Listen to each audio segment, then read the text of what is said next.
to the place where singles shine, celebrating life, divine by design, faith and love, we intertwine, Route 77 with your journey's prime. Welcome back to the Route 77 podcast. Today we are getting into a conversation that's been around for ages. Can men and women really just be friends? We'll explore what it looks like to cultivate meaningful, godly friendships with the opposite sex without the expectation of romance. We'll talk about the challenges, the mixed signals, and the misunderstandings that often come with these relationships. Plus, we'll dig into how our culture, and even the church at times, can condition us to see every opposite-sex friendship as a potential marriage prospect. So whether you're single, married, or somewhere in between, stick around. This one's going to challenge the way we think about friendship.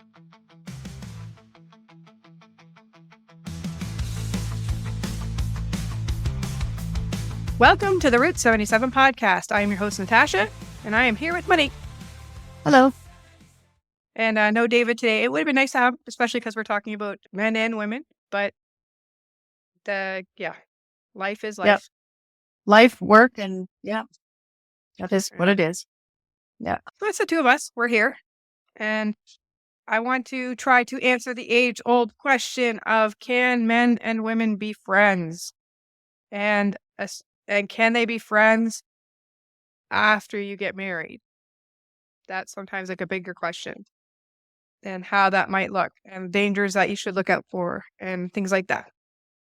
Right. I think I was listening to Apologetics Canada this week, and they were talking about friendship, and it got me thinking about, they didn't really talk about this specific part of friendship, but it got me thinking about how we have this idea of always, especially when you're single, you're always like looking to see if, the opposite gender is available. That's really what you're thinking about, instead of like how to make a friend. And I guess I thought about too, because I did a Taekwondo tournament this weekend, and I changed my pattern, my form, literally 5 minutes before I did the competition, and kind of messed up because of it. But what was worth it, because I feel like I made a friend with the person that I competed with and their coach.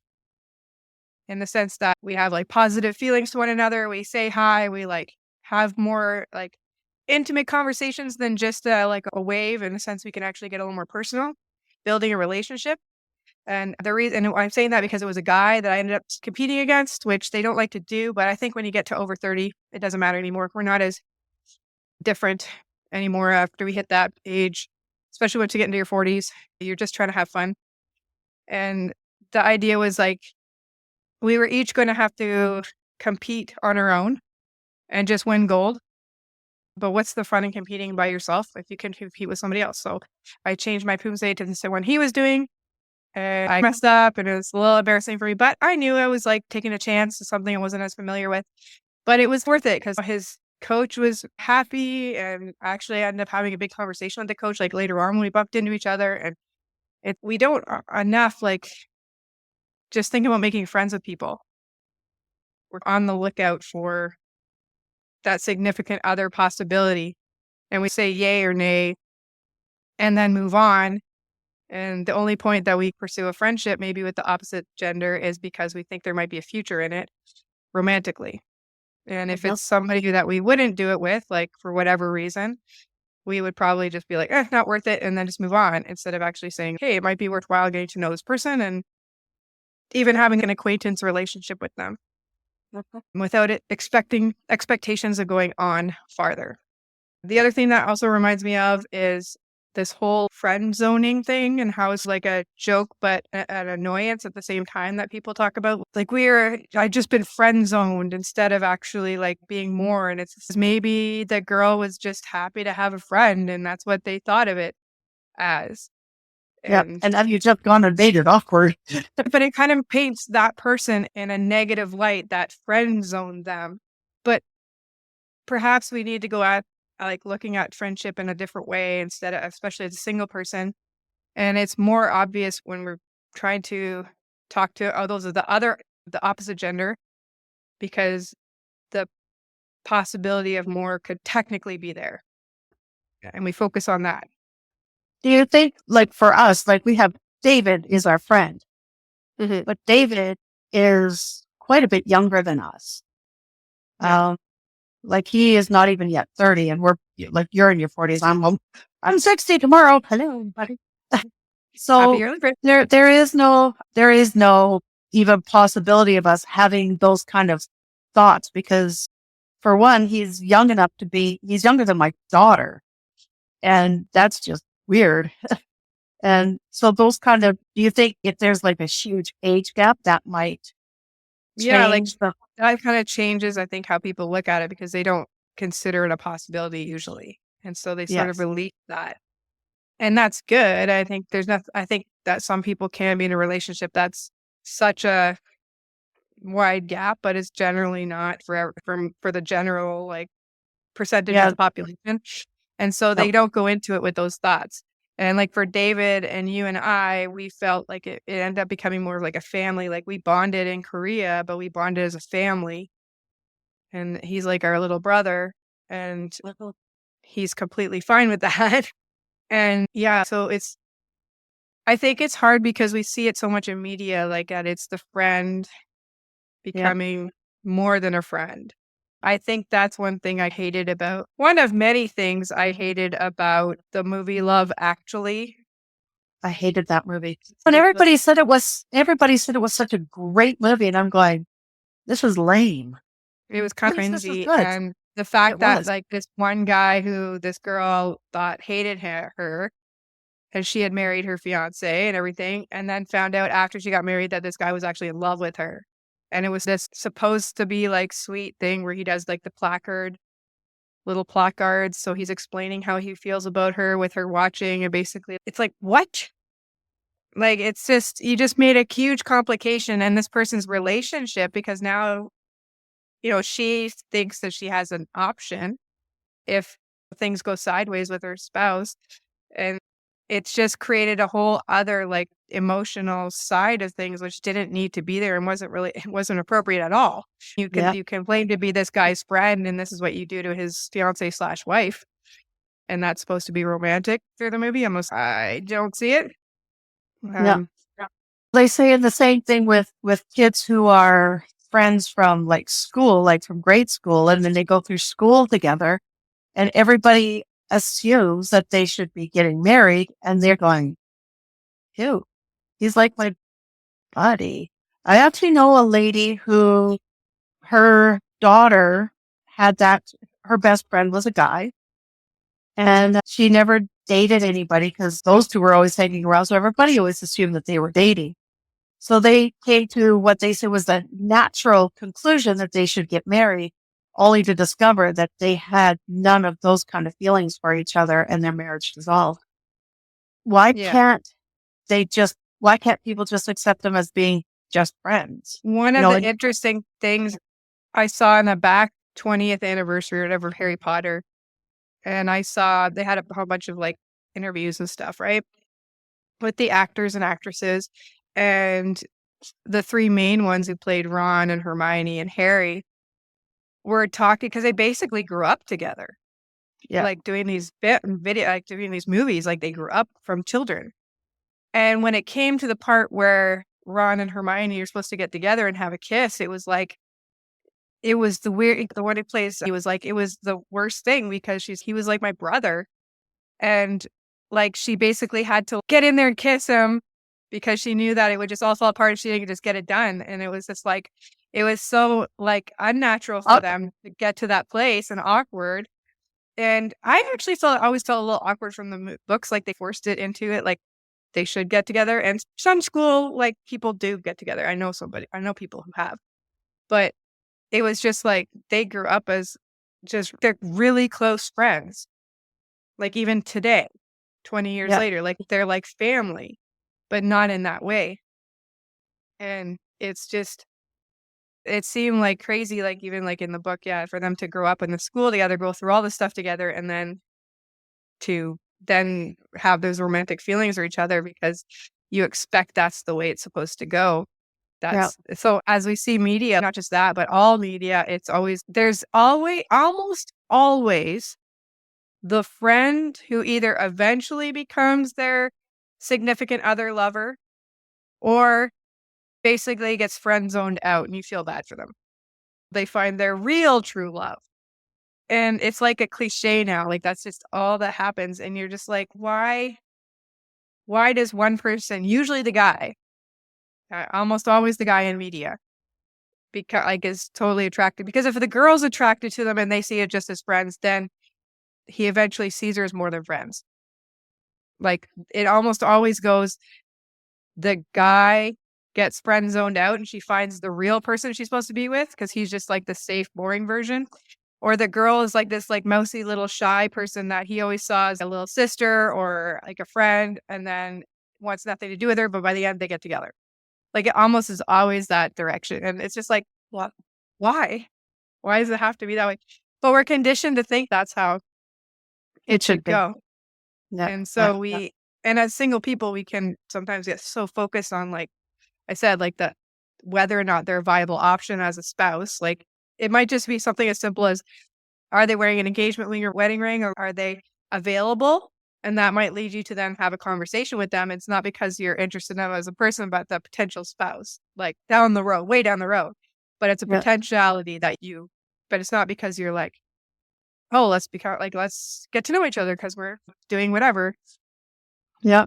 And No, we have common interests. He's my buddy. No, really, he is my buddy.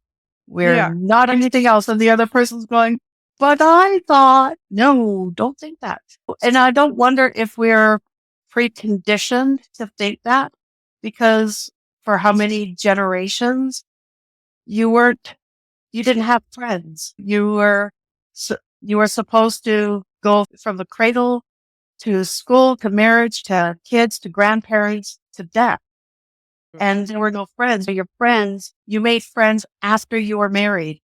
And they were usually, for women, it was like with the clothesline and over the fence. And, hi, how are you? That was very old. But it is like a stereotype there. And and a lot of times stereotypes are designed around like actual truths. They're just like exaggerated truth. And I don't know. It just feels like we're conditioned all over the place. We're trying to figure this out, and then we don't even give people like a chance.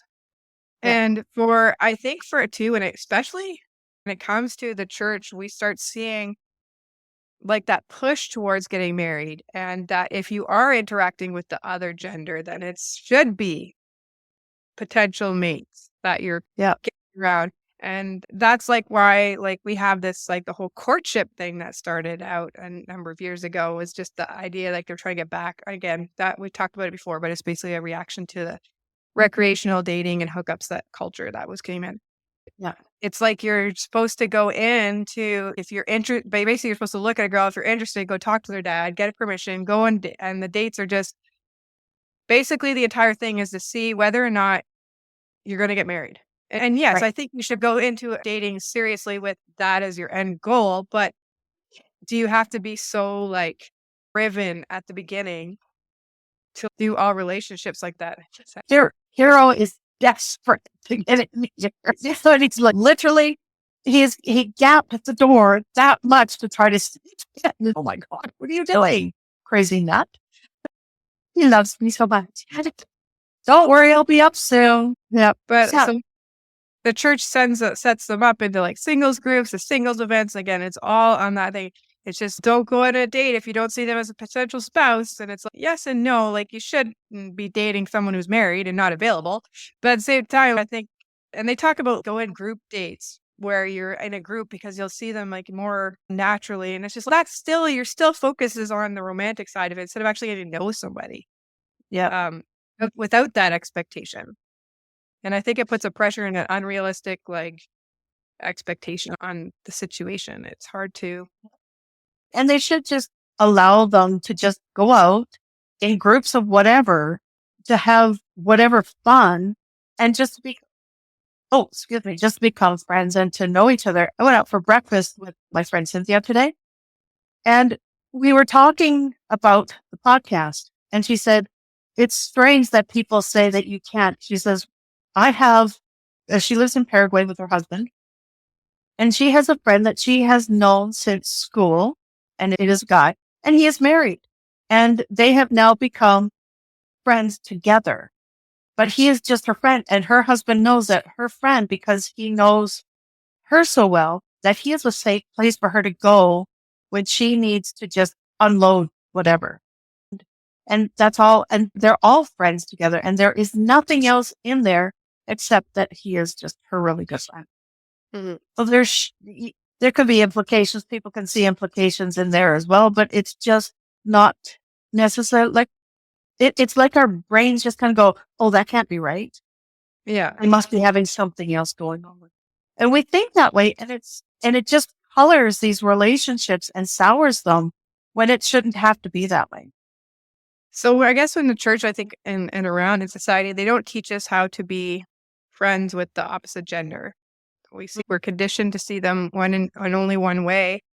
And that also can lead to problems after marriage or while dating if there's people friends with the opposite gender and you're like wondering, hey, you're dating me. Why are you talking to him? Or, hey, you're dating me. Why are you talking to her?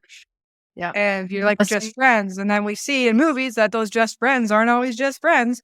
And so then we're like, are you sure? I'm not happy with this. I don't feel comfortable talking to them. And then it becomes a whole like other issue toxic. Yeah. because the chances are they are just friends. But that doesn't mean that you shouldn't be careful because there's times when those friendships can take another path. Yeah. Especially if you're going yeah. When somebody misinterprets your like, and I've had this where people have said, yeah, but you're so flirty. And I'm going, but I'm that way with everybody. I talk to everybody the same way. And I'm just like, but that's not the case. Oh, like I had one friend who's just a friend. And I was pretty sure that I wasn't giving him any signals whatsoever that I liked him anything other than a friend. And then he took that the wrong way one day. And I just went, dude, what are you doing? We're just friends. Why are you? He says, we keep hanging around and we keep going out for coffee and stuff. And I thought you liked me. And I says, as a friend, nothing more. And that was the end of that relationship because it went awkward. When you, out of out of loneliness, insecurity, you misinterpret somebody's friendship in a way that is inappropriate.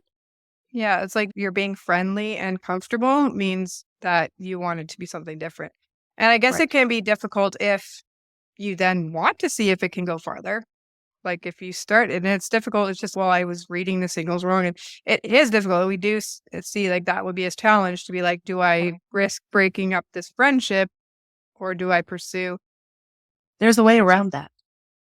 Because I'm pretty sure you have other friends who can go, you seem to be pretty buddy with your friend there. Is there anything going on? No, please, no. And then you can go back and go say, no, don't misinterpret. Yeah. There is a way so that you don't ruin that relationship, but you get to understand that the person is, no, he's like a brother. I have, or a sister. I just have those kind of nothing more than that. And please don't try to make anything more out of it than it is. So I think when it's coming to like friendship, I think we need to first step back and stop looking at people as options. Stop looking at people's options. Because then it's just, you're just basically distilling everybody down to whether they're worth getting to know on one basis. Whether they're a potential spouse or not. Yeah. Too bad guys can't go around wearing dresses and girls can't go around wearing tuxedos. Oh, wait, they do. That's a whole other podcast. Sorry. Right. But it's true. We've got to stop looking at people. And I get that because when you're like, if you were previously married and say your spouse has passed away or you're divorced, whatever, and you've been in that relationship. So you're used to having the relationship. So when you're out of that relationship, all of a sudden, every person is, are you a spouse? Are you a spouse? Are you a spouse? It takes a little bit to get your brain out of that. But if you're a single person already, a young person, who knows how things will develop, but don't go there first. It's such a major disadvantage when you're only looking at that person as a potential spouse and it causes you to ignore who that person is and their character traits, because these can be very important for any kind of relationship going forward. And I think that getting to know each other without that expectation can make it a little healthier, and the whole like when you're dating, are they really like being their true selves and all that type of stuff? But there's a tendency, like if you're more acting like a friendship, instead of looking at each other, like you're looking at whatever it is that you're doing or experiencing or whatever, like that's the focus, not each other. And then you can see how the person like is as a person and whether or not it's a person that you are worth getting to know as a friend. Yeah. Because if they're not worth getting to know as a friend, they're definitely not worth getting to know as anything more. Don't Because, assume that something's going to go that direction. and just for those marriage minded, 90% of your relationship with your spouse is a friend. The rest of it is whatever the married life is. But if you can't work through arguments and different points of view and different opinions when you're in a relationship, like a serious relationship toward marriage, that's going to make your relationship that much harder at the end. So, Yeah.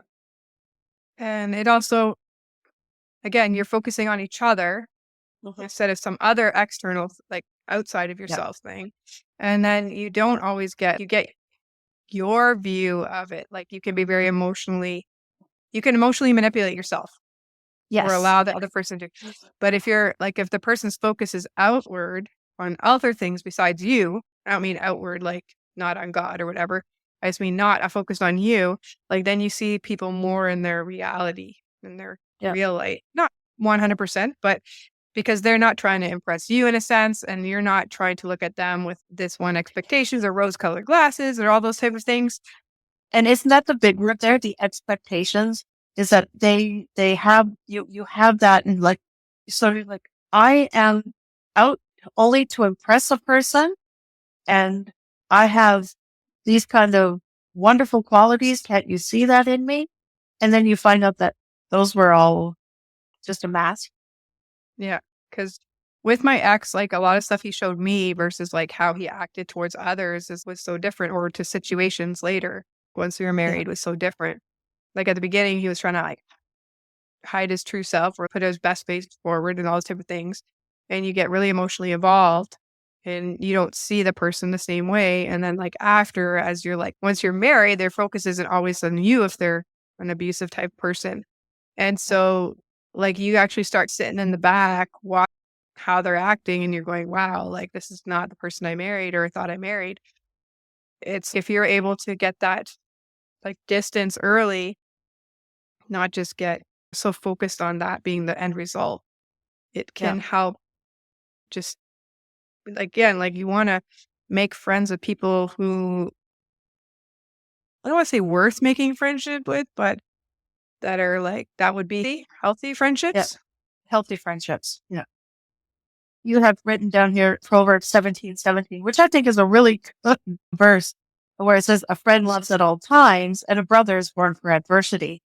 So this is how doing a biblical search on friendship might be a good help to understand how to have good, healthy relationships, regardless of whether it's same sex or opposite sex, and to know like where your boundaries are and and who are good friends, because you know your friends when you're going through a really tough time, when, you know, your world is crashing around you, who are those who are with you in those times? And those are your good friends. Those who are like, oh, I can't deal with this. That's, yeah, I've got something else. I see you later. And then this is how you start to see who your friends are. Like when I was going through all this stuff with Amber, I knew who was with me and who wasn't with me before I met Natasha. Like Natasha's great. She's being a great help through all this that I've been going through with Amber lately. But my friend Michelle, that I've known since junior high, she has always like, how are things going? What can I do for you? And even though she lives like way far away, I know where I stand with her in regards to our relationship. And she is so I've gathered a lot of sisters around me. But when we were going through high school together, her and I, we didn't have just gathered the two of us. We also gathered a whole lot of guy friends around her that were just guy friends. They weren't anything more than just guy friends.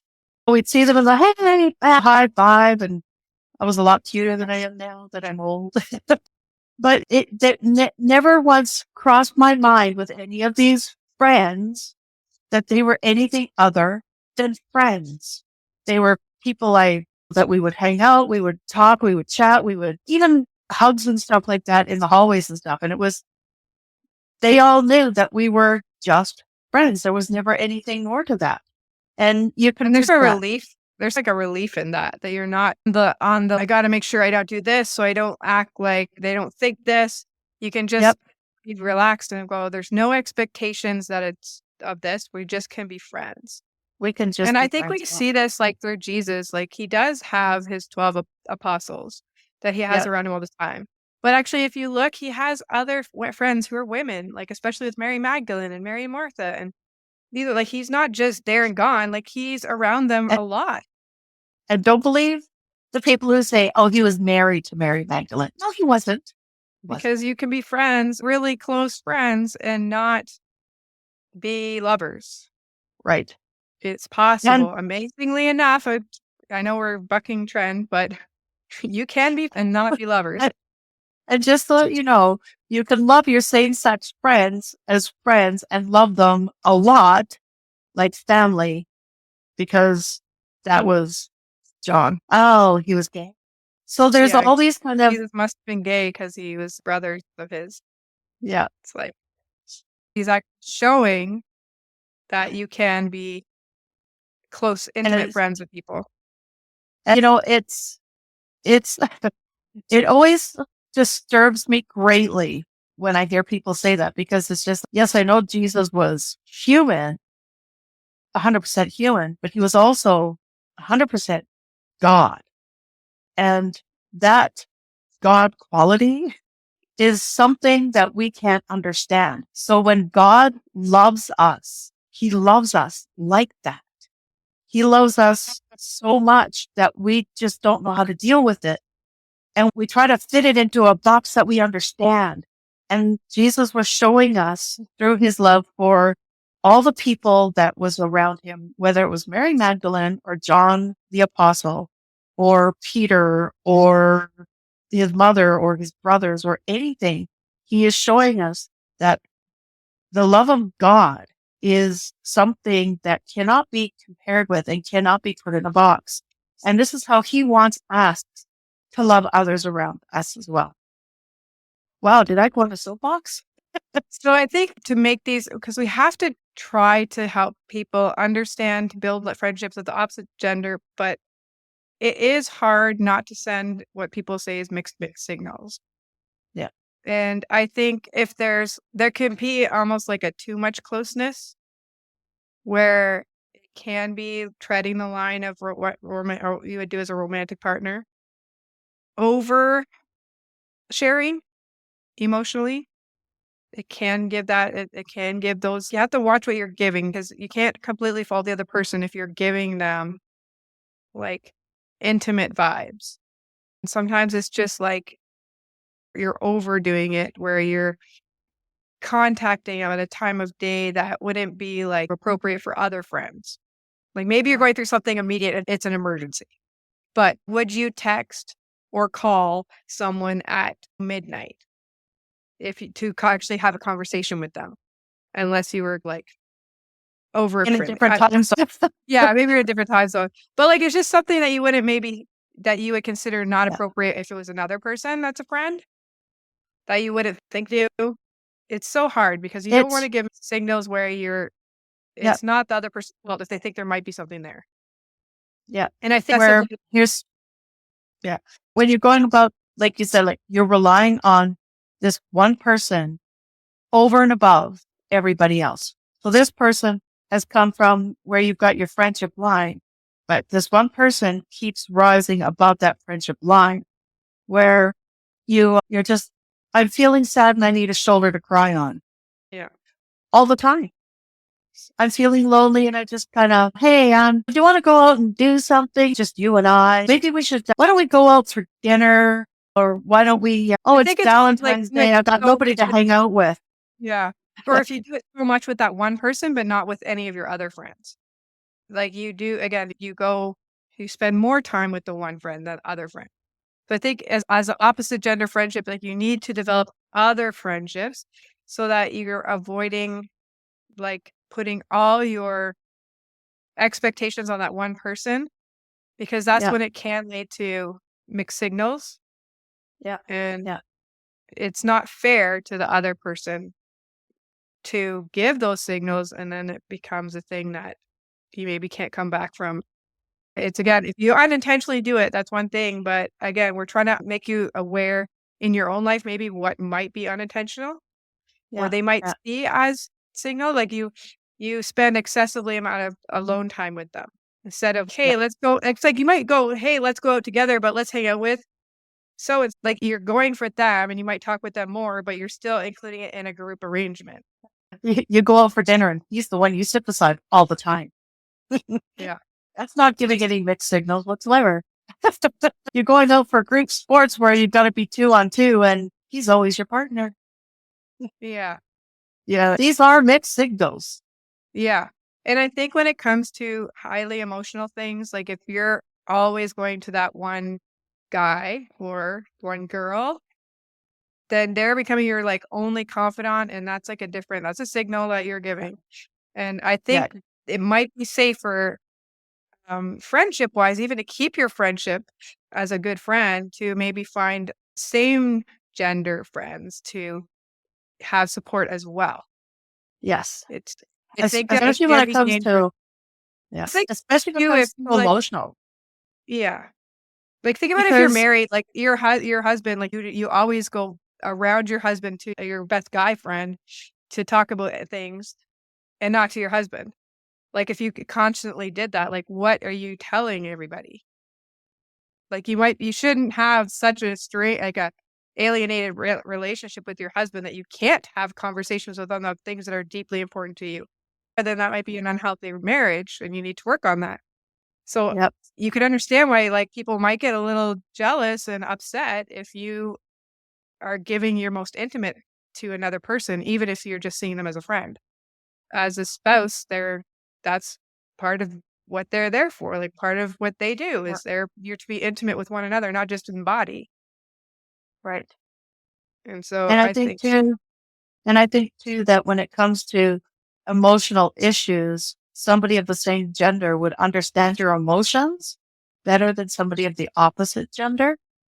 yeah. And if that emotional thing that you keep going to the opposite with is how lonely you're feeling and how you're never going to get married and how you just think you're an ugly person because you want them to validate you, that too is inappropriate for.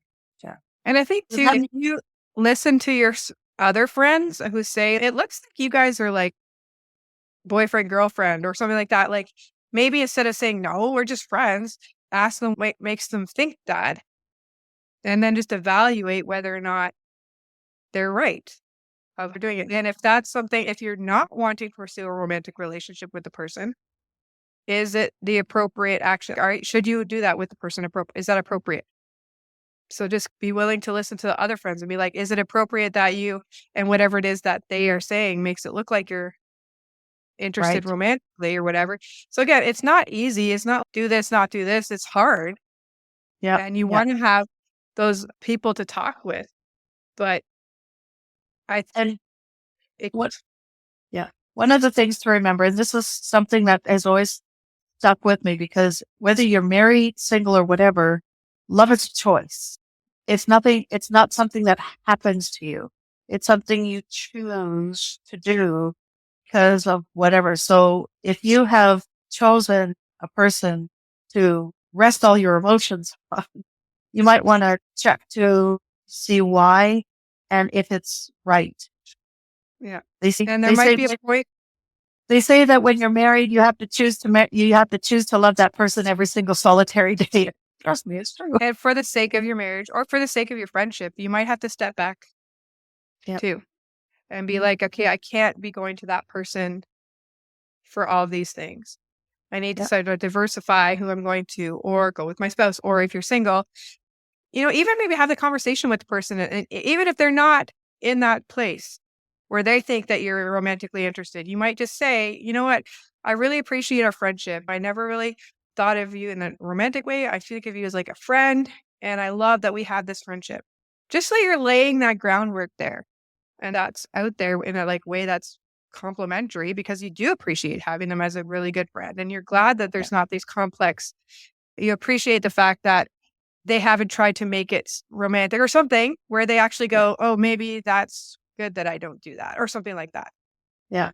Especially if you've picked up on clues that the person might be a little bit more interested in you than you want them to be.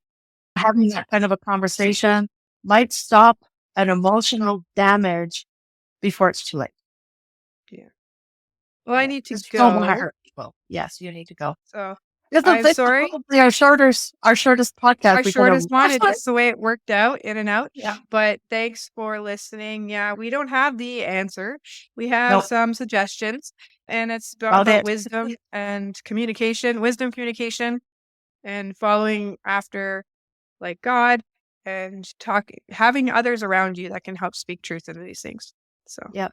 Yep. Have the conversations and comment to us too if you have any thoughts or ideas as well. and I have this one verse I liked. It was like earlier on in our thing. 1 Timothy 5:1-2. Treat younger men as brothers, older women as mothers, and younger women as sisters with absolute purity. It doesn't mean don't ever get married or find somebody, but it just means that's how you should be treating all the people around you, instead of looking at them as the meat market. Potential. Yeah. Yeah. Yeah. Exactly. Good job. Really. So yeah, thanks for joining us. Hope that you enjoyed this episode, and we will be here next week. Have a good day.